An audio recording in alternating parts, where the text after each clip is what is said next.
तो नमस्कार दोस्तों, कैसे आप सभी। चलिए आज हम लोग स्टार्ट करने वाले हैं पधारो हमारे देश। क्या है पधारो हमारे देश? इसमें हम जानेंगे ये जो कहानी में कुछ ऑब्जेक्टिव क्वेश्चन आंसर को बनाएंगे। तो सबसे पहले जो अभी वीडियो से नहीं जुड़े वीडियो से जुड़िए और भी वीडियो में हाई कमेंट में हाई लिख दें।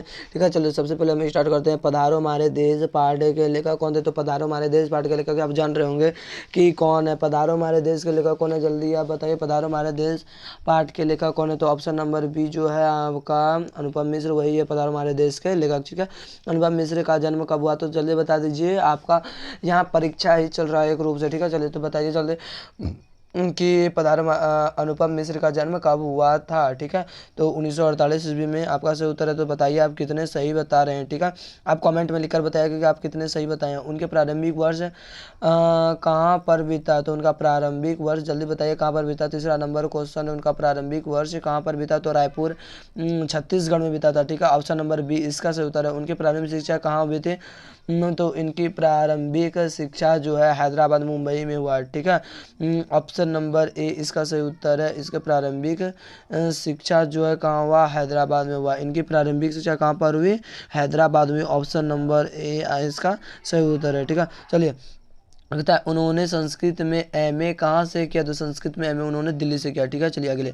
फिर वे किनके पुत्र थे? भवानी प्रसाद के, हजारी प्रसाद द्विवेदी के, या फिर मोहन के विविध प्रकार त्रिवेणी प्रसाद के? तो जल्दी बताइए, वे भवानी प्रसाद द्विवेदी के पुत्र थे। ऑप्शन नंबर ए इसका सही उत्तर है। ठीक है, ऑप्शन नंबर ए इसका सही उत्तर है। कहता है कि किस वर्ष से गांधी शांति में का भार संभाला? किस वर्ष से गांधी शांति में कार्यभार संभाला? कौन? तो पधारो हमारे देश में जो कि है अनुपम मिश्र हुए। तो जल्दी बताइए कब से गांधी शांति का कार्यभार संभाला? तो ऑप्शन नंबर ए इसका 1969 ईस्वी को। ठीक है, 1969 ईस्वी को ऑप्शन नंबर ए इसका सही उत्तर। लंबे अरसे तक नगरीय सीजन बिताने पर कहाँ की मोह नहीं छूटा? कहाँ का? जल्दी बताइए। तो गाँव का मोह नहीं छूटा। ऑप्शन नंबर बी इसका सही उत्तर है। ठीक है, चलिए फिर कहता है नंबर क्वेश्चन में कि विश्व कहता है क्या कि विश्व नहीं विश्व ने कहता है मिश्रा जी गांधीवादी विचारक और एक सजग सामाजिक क्या थे? तो सजग सामाजिक कार्यकर्ता थे। ऑप्शन नंबर ए इसका सही उत्तर है। ठीक है, चलिए अगले क्वेश्चन पे कहता है कि कौन से संबंधी समस्याओं पर पैनी दृष्टि रही है? तो जल संबंधी पर इन्होंने रेगिस्तान के बारे में बताया। इसको यदि आप पढ़े होंगे तो आपको पता होगा कि इन्होंने रेगिस्तान के बारे में बताया, और पानी की क्या समस्या है उनके बारे में भी इस कहानी में इन्होंने बताया गया है।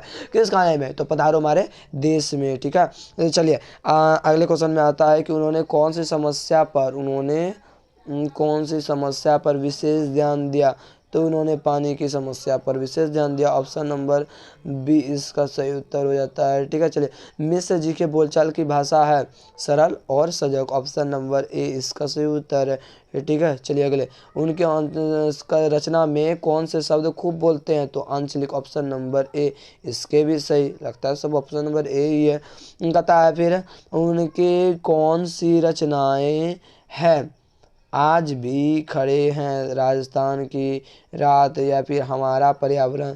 तो ऑप्शन नंबर डी जो कि है आपका क्या?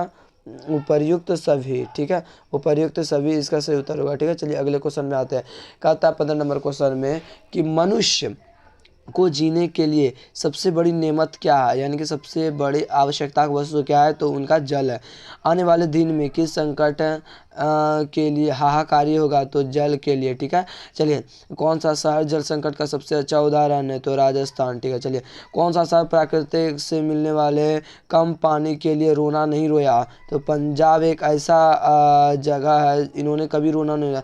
यहाँ पर पहला तो पानी कम है लोग, लेकिन क्या करते हैं सोख्ता गड्ढे बनाते हैं, और सोख्ता गड्ढे में जब पानी को डालते हैं तो प्रत्येक व्यक्ति ने ऐसा किया। तो ऐसा करने से क्या हुआ? तो ऐसा करने से जो है ज़मीन के अंदर यहाँ से जो जल आया ये ज़मीन के अंदर रिसा होकर चला गया, जिससे कि क्षतिपूर्ति हो गई, और फिर अब यहाँ पर कोई जल की समस्या नहीं है अभी। ठीक है, चलिए अगला क्वेश्चन आता है कि 18वां नंबर क्वेश्चन को देखिए कि कौन सा शहर प्राकृतिक मिल से मिलने वाले कम पानी के लिए कभी रोना नहीं रोया? तो पंजाब। ठीक है, ये तो हो गया था। राजस्थान का राजधानी कहाँ है? तो जयपुर। चलिए विशाल मरुस्थल की अधिकता कहाँ है, तो राजस्थान में। ऑप्शन नंबर सी इसका सही उत्तर होगा। ठीक है, चलिए कहता है कि थार को और कौन से नाम से जाना जाता है, तो रेगिस्तान के नाम से। ऑप्शन नंबर ए इसका सही उत्तर है। ठीक है, चलिए अगले क्वेश्चन पे। कहता है कौन से शहर में पानी कम और गर्मी अधिक होता है, तो राजस्थान में पानी कम और गर्मी अधिक होता है। ठीक है, चलिए अगले क्वेश्चन में। कहता है कौन सा रेगिस्तान का कलेजा सुखा देता है, तो थार रेगिस्तान, जो कि कहाँ पर है, यह भारत में है। यदि आप हम बात करें पृथ्वी भारत के मैप की, तो आप देखे होंगे भारत के मैप में को यहाँ से जाने पर, तो यहाँ पर का जो एरिया यहाँ पर दर्शाया जाता है, ये वाला भाग, यहाँ पर जो ये वाला भाग दर्शाया जाता है ना यहाँ पर, तो यहाँ पर कुछ भाग दर्शाया जाता है, और फिर यहाँ से पाकिस्तान भी अलग हो जाता है। ठीक है, इधर पाकिस्तान आ जाता है, इधर क्या आ जाता है, पाकिस्तान आ जाता है, इधर इधर पाकिस्तान आ जाता है। ठीक है, और यदि बात करें, अब बात कीजिए कि तो इधर और यहाँ पर जो है ना ये ये आपका कश्मीर आ जाता है, और ऊपर से अफगानिस्तान का सीमा भी यहाँ छूता है। और यहाँ पर आपका फिर चीन का सीमा थोड़ा बहुत आता है, उसके बाद इधर जो है यहाँ पर यहाँ नेपाल की सीमा है, और फिर चीन का सीमा फिर से यहाँ पर ऊपर से शुरू हो जाता है। ठीक है, अब फिर यहाँ पर जो है भारत में एक जगह यहाँ पर है, ये वाला जगह, यहाँ पर भारत इधर जो भारत से घिरा हुआ है। ठीक है, यहाँ भारत कैसा है, घिरा हुआ है, तो यहाँ पर जो है भारत का कहाँ पर, तो यहाँ पर भारत का जो है बांग्लादेश पाया जाता है। ठीक है, चलिए अगले क्वेश्चन पे आते हैं। कहता है राजस्थान की राजधानी कहाँ है, तो जयपुर। थार को और किस नाम से जाना जाता है, तो ऑप्शन नंबर ए इसका सही उत्तर है। किस नाम से, रेगिस्तान के नाम से, क्योंकि यहाँ पर भी रेगिस्तान है। चलिए इसको जैसा कम कर लेते हैं, लो कर लेते हैं। ठीक है, चलिए ठीक आ रहा है। चलिए कहता है कि श्री कृष्ण ने युद्ध भूमि में, आप क्वेश्चन नंबर 24 नंबर क्वेश्चन को देखिए। कहता है श्री कृष्ण ने युद्ध भूमि में गीता का संदेश कहाँ दिया था, तो कुरुक्षेत्र में दिया था। और ये जो कुरुक्षेत्र आता है, ऑप्शन नंबर सी इसका सही उत्तर है। ये जो कुरुक्षेत्र आता है ना, यह राजस्थान के अंतर्गत दिया था। राजस्थान में वर्ष भर में औसतन कितने सेंटीमीटर तक वर्षा होती है, तो मात्र 60 सेंटीमीटर। और कुछ जगह ऐसे भी है जहाँ मात्र 16 सेंटीमीटर की बरसात होती है। यदि आप राजस्थान में नहीं हैं, तो आप मिनिमम यानी कि औसत रूप से आपके घरों में 150 कितना का है, ध्यान दीजिएगा, 150 150, ठीक है, इतना सेंटीमीटर वर्षा होती है। ठीक है, यदि आप राजस्थान में नहीं हैं, यदि आप राजस्थान में हैं, तो समझ जाइए कि वहाँ पर किस प्रकार से किस प्रकार से और कितना कम वर्षा होता होगा, मात्र 60 सेंटीमीटर। ये तो बात हुई अधिकता में। यदि बात करें न्यूनतम में, तो देखिए 26 नंबर क्वेश्चन में बताया गया। कहता है राजस्थान का सुदूर पश्चिम में कितने सेंटीमीटर तक वर्षा होती है, तो मात्र 16 सेंटीमीटर। ऑप्शन नंबर सी इसका सही उत्तर हो जाएगा। ठीक है, उत्तुंज का अर्थ क्या है, तो कहीं आपको यहाँ तो उत्तुंज दिया है, कहीं पर ओ तुंग भी आ जाता है, उत्तुंग भी रहता है। ठीक है, चलिए कहता उत्तुंग का अर्थ क्या हो जाएगा, सबसे ऊंचा। रेगिस्तान के पुराने नामों में एक क्या है, स्थल। कहा जाता है कि रेगिस्तान पुराने समय में समुद्र था, धीरे धीरे स्थल हुआ, लेकिन धीरे धीरे वहाँ पर क्या हो गया कि ये चलिए फिर से एक बार मानचित्र पर आ जाते हैं। चलिए अब जैसा भारत का मानचित्र बनाते हैं, यदि अच्छा नहीं बन रहा है। ठीक है, कहता है कि रेगिस्तान के पुराने नामों से क्या है। अब बात आती है कि रेगिस्तान आखिर में वहाँ पर वर्षा होती क्यों नहीं है, और वह रेगिस्तान ही क्यों है। ठीक है, तो रेगिस्तान ही क्यों है, इसके लिए आपको जानना होगा। चलिए देखते हैं क्या जानना होगा। तो सबसे पहले आपको जानना होगा, राजस्थान जहाँ पर है ना, ये वाला एरिया में यहाँ पर एक पहाड़ है ऐसा। ठीक है, यहाँ पर पहाड़ कैसा है, ऐसा पहाड़, जो कि इधर देखिए, इधर सीधा आ जाता है। तो जो भी क्या कहता है, थोड़ा बहुत इधर से यहाँ पर से जो पवने आती है इधर की ओर, ठीक है, जो भी पवने इधर की ओर आती है वो यहाँ रुकती नहीं है, बल्कि ये वाला दिशा से होते हुए इधर, ये वाला दिशा से होते हुए इधर। तो इसी कारण यहाँ पर कहाँ पर, तो यहाँ पर जो ये वाला एरिया में बरसात नहीं हो पाती है। और यही कारण है, यही कारण है कि क्या यहाँ पर रेगिस्तान ही है। चलिए, कहता है कि उतुंज का अर्थ क्या है, तो आपको पता चल गया है, सबसे ऊंचा। उतुंज का अर्थ क्या है, सबसे ऊंचा। फिर आता है रेगिस्तान का पुराना नाम स्थल। चलिए, option number B.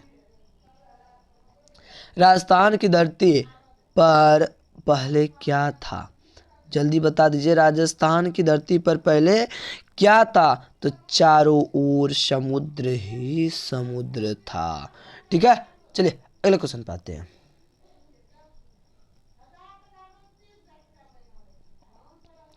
29 number question को देख लिए। चलिए अब 40 नंबर क्वेश्चन को हम देखते हैं। 29 के बाद क्या आता है, 30 ना आता है, 40 हम बोल दे। ठीक है, चलिए, कहता है कि हर हम नाम समुद्र के साथ और कौन से अर्थ को दर्शाता है, तो ऑप्शन नंबर ए इसका सही उत्तर है विशालता को। ठीक है, विशालता एवं उदारता को।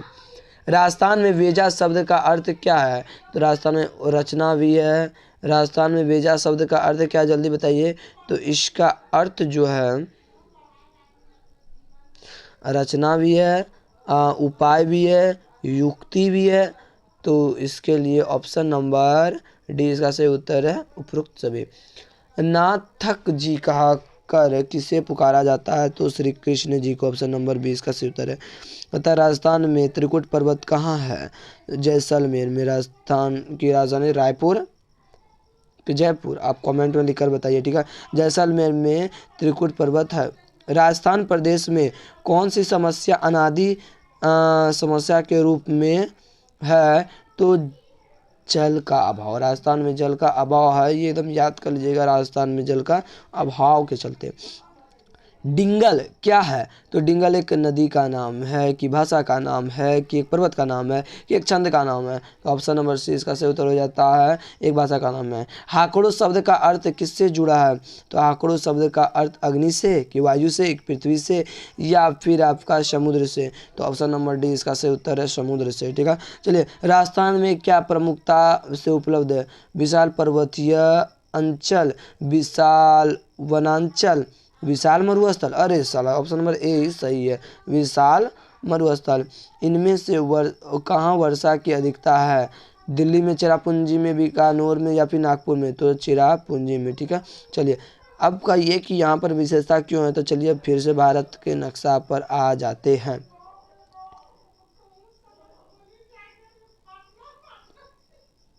चलिए, यदि हम इसको भारत मान लें, और आपको पता है यहाँ पर पाया जाता है एक समांतर पहाड़, इसका नाम बुला रहे हैं। ठीक है, चलिए, तो यहाँ पर से हवा जो है, विंड, वे यहाँ से उठती है, उधर से होते हुए इधर के रास्ते आगे निकल जाते हैं, इधर के रास्ते भी आगे निकल जाते, यहाँ पर रुकती नहीं है। तो आगे जब निकल जाती है तो यहाँ पर इसको मिल जाता है बड़ा जैसा क्या, यहाँ पर इसको क्या मिल जाता है, बड़ा जैसा।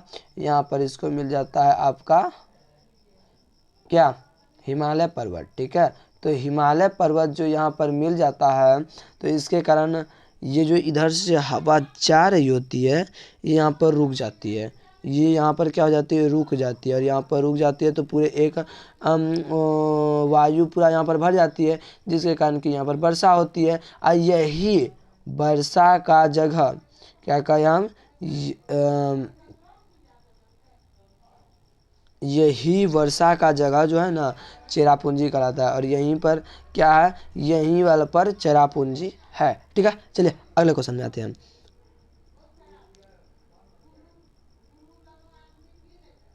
चलिए,